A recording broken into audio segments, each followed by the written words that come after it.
My name is Dr. Isha Gambhir and I am working as an IVF consultant at Neelkant IVF Jaipur.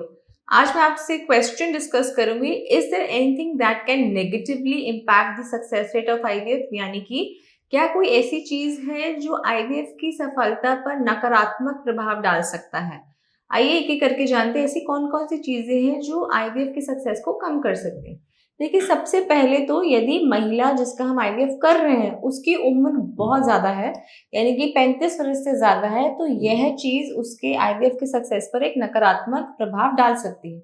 दूसरा, अगर महिला का वजन सामान्य से काफ़ी ज़्यादा अत्यधिक ज़्यादा है, ऐसे में भी उसका जो आईवीएफ का सक्सेस रेट है वो कम हो सकता है, क्योंकि ऐसा देखा गया है कि जब वेट बहुत ज़्यादा होता है, यानी कि महिला ओबीस कैटेगरी में आ जाते हैं अकॉर्डिंग टू बीएमआई, तो एक तो उनके जो डोज होते हैं इंजेक्शंस के आईवीएफ के वो बहुत ज़्यादा लगते हैं और रिस्पॉन्स जो होता है वो अच्छा नहीं आता और एग की क्वालिटी पर भी इसका प्रभाव पड़ता है। इसके अलावा गर्भाशय का जो स्वास्थ्य है उस पर भी आईवीएफ का सफलता का डिपेंड करता है। यदि गर्भाशय में कोई मांस है या कोई झिल्ली है या कोई सूजन है, उससे आईवीएफ की सफलता पर एक नकारात्मक प्रभाव पड़ सकता है।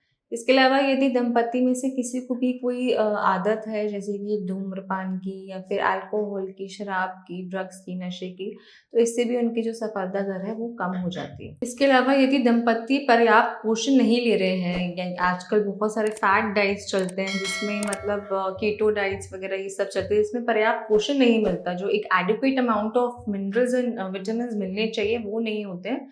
तो अगर ऐसी कोई डाइट आप फॉलो कर रहे हैं तो मैं आपसे ये कहूँगी आप ऐसी डाइट फॉलो मत कीजिए। एक एजुकेटेड डाइटिशियन जिनको इस चीज़ की जानकारी है उससे सलाह लेकर आप अपनी डाइट फॉलो कीजिए। तो अगर आपको इसके बारे में और अधिक जानकारी चाहिए तो आप नीचे दिए गए नंबर पर हमसे संपर्क कर सकते हैं या फिर नीलकंठ आईवीएफ में आके हमसे परामर्श ले सकते हैं। Thank you very much.